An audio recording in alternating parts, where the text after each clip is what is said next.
Yes, which helps to kind of elevate it off the ground a bit. To the east wall, a single sarcophagus sits, mostly ornate and decorative, with an engraven body of a dragon warrior resting on top of it. His armor appears to take the appearance of dragon scale, and in the center of the chest plate rests a small black gem.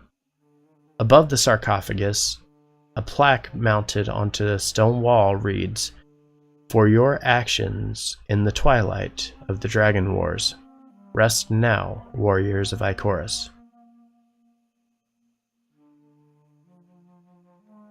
I'm gonna touch the gem. No. I would like to use divine sense. You sense nothing off of it. You sense all around you Does anything happen when I touch it? Hold on. You sense all around you when you cast divine sense, the sense of not undead, because these are actual bodies or dead bodies within the tombs, but this one directly in front of you, you sense nothing. Evelana, as you reach down and try to touch the shard that is built into this chest plate, you reach down and try to put your fingers and hands against it, and you feel as if there's a force preventing you from actually touching it.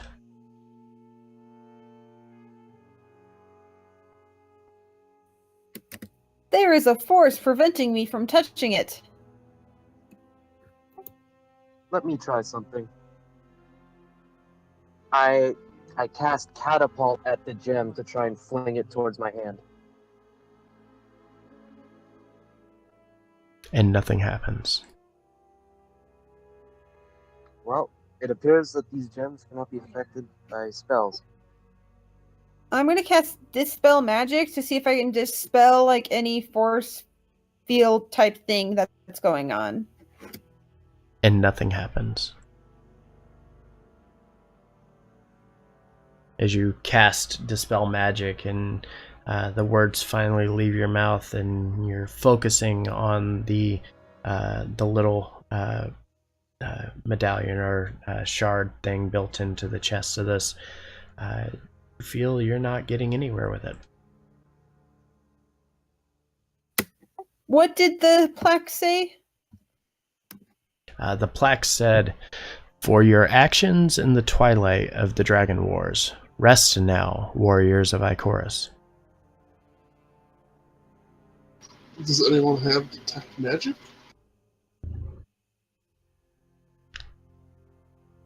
Nope. I'm gonna cast Speak with Dead. Okay.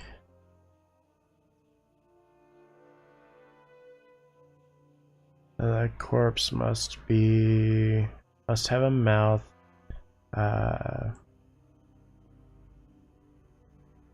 Corpse of your choice. You're thinking there's a corpse inside of the thing here? Is that what you're going to try to talk to? I'm worried since nothing's been working. I'm gonna go to a different sarcophagus. Okay. Belvedere, what are you doing? Where is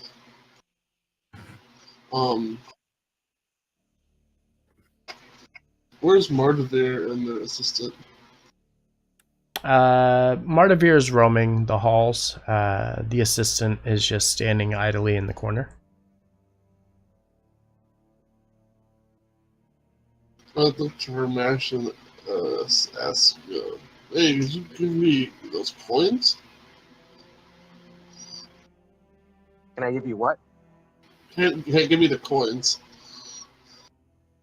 Oh yeah, sure. How many do you need? I've got like 3 of them. Hand me the 2 that aren't currently in the book. Alright, yeah, I hand him the 2. And one at a time, I'm going to hold them up to the crystal It's on that one sarcophagus. Okay, and as you do, you hold them up and you don't feel that they're doing anything. However, as you reach your hand towards the shard, that force field that Avalana said that she was feeling, you don't feel that. I don't feel it, Correct. and that doesn't have anything to do with the coins. Correct. I'm going to hand the coins back to Vormash, and then attempt to touch the crystal. Okay.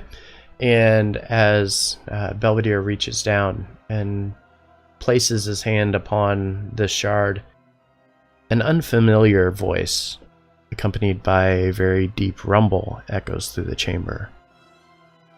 It says, "So you're the chosen one. I suppose it would make sense after all. You carry the heart of a guardian, a protector of the realm and warrior of Tyr.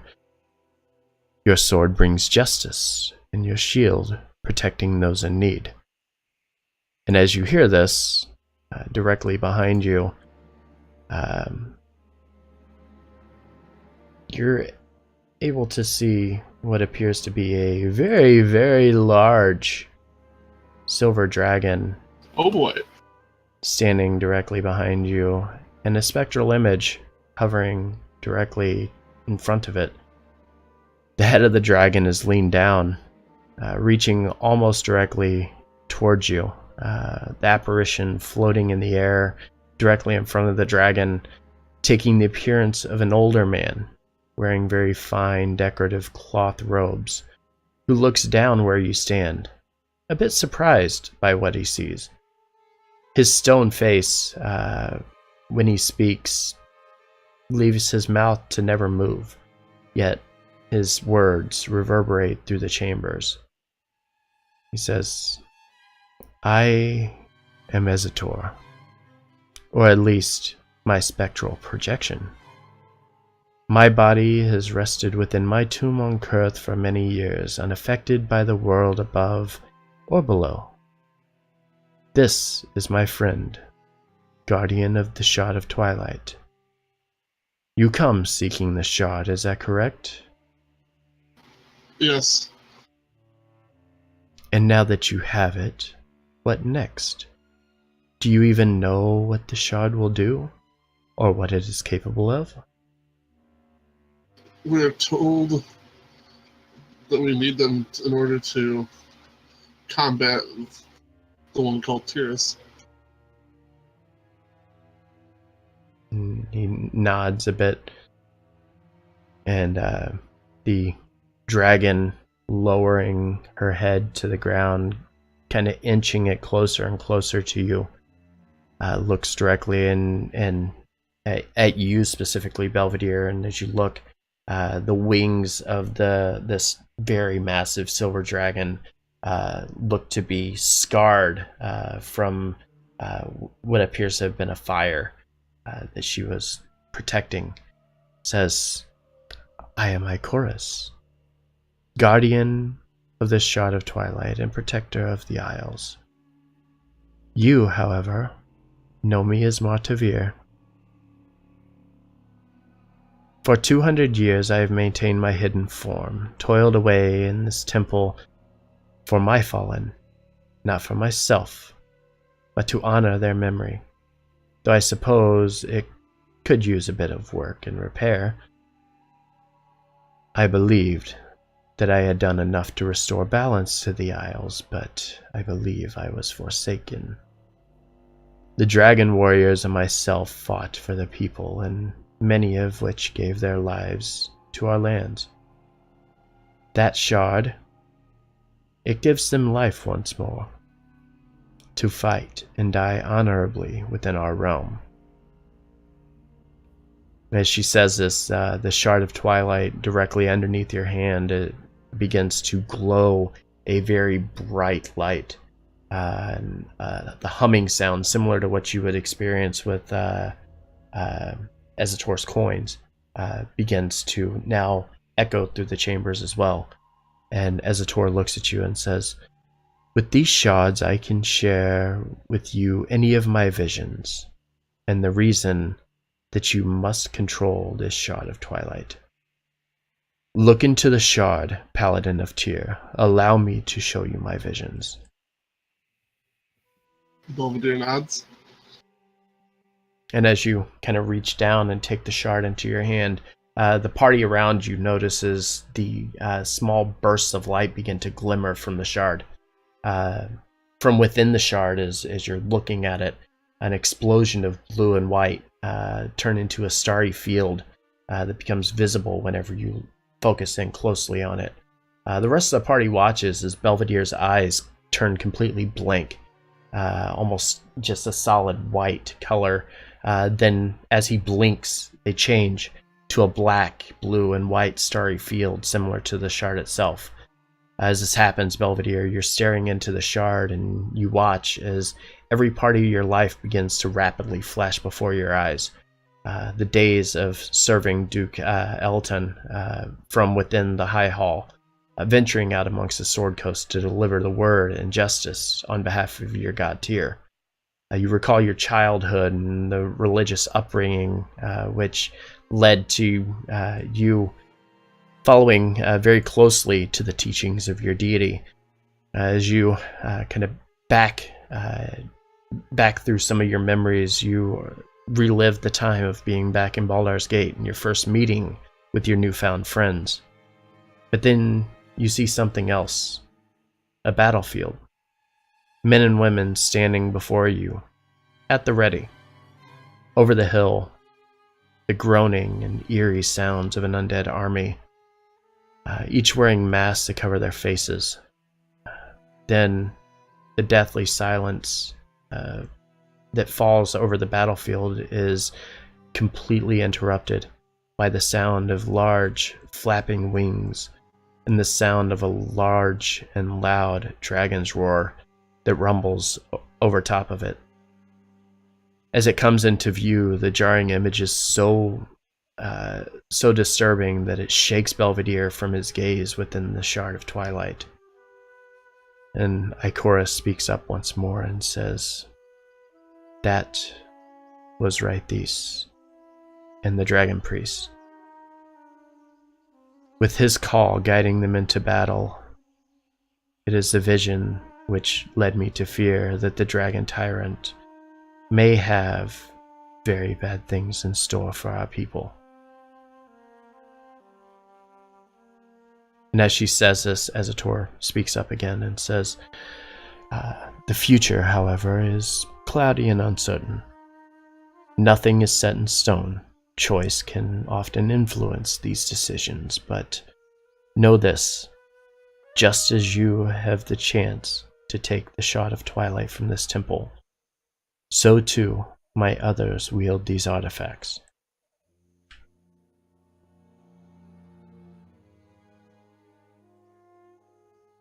The Alliance's champions, Belvedere says to himself out loud. And as you say this, Ikoris nods and says, "We very well may have a new threat to our people. And while your deity may have sent you here looking to deal with the Scarlet Hand menace, we now have to fear the resurrection of Raithis."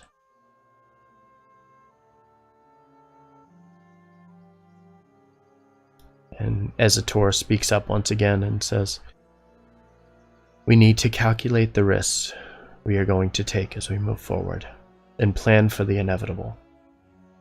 The shard which you hold is very powerful. It cannot be tracked by mortal magic, as I am sure you have already seen. That is the reason that the one who calls himself Tyrus is unable to track down these relics. Over time, the shard will disconnect you from the weave, your magical essence displaced amongst another plane, while your body moves and remains in this one.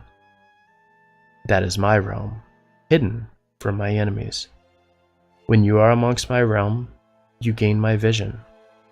the ability to detect the presence of the items and mithrils that I have created. It also makes it impossible for any being to know exactly where you are, what you are thinking, or what you are doing. But fear not. Your connection to your deity will not be severed in any way. Should your god choose to speak to you, they can do so at will.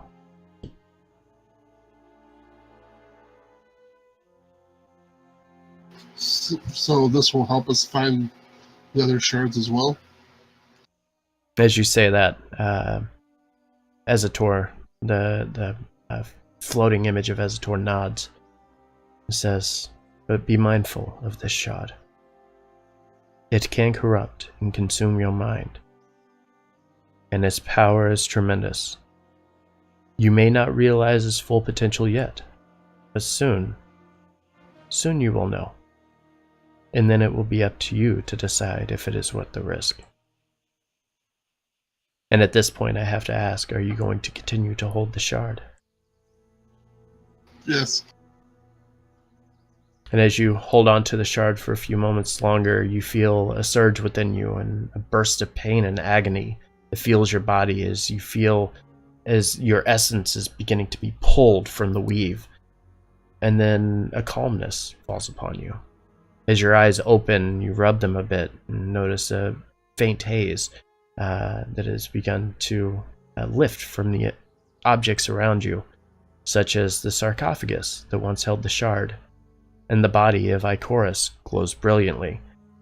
You look down and around the room, and the remainder of the party members look unaffected. Nothing seems to change. The coins, however, glow brilliantly, similar to the shard of twilight that you now have in your hand.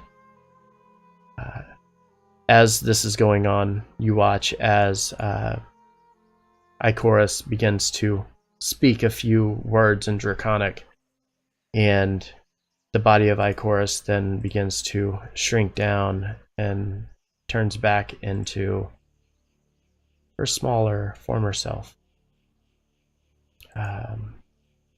As this is going on, she kind of grins and walks forward,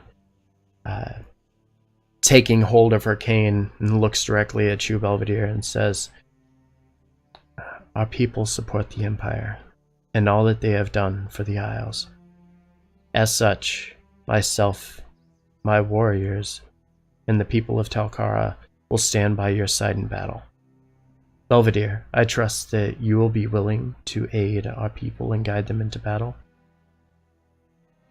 Of course. And as you say this, she nods and says, "I fear that I will have much bigger issues that I need to attend to." And with that, we're going to end our session. Oh man. So that's Etzator, huh? Yeah, your first encounter with Ezator. And the very, very, very large dragon of Ichorus.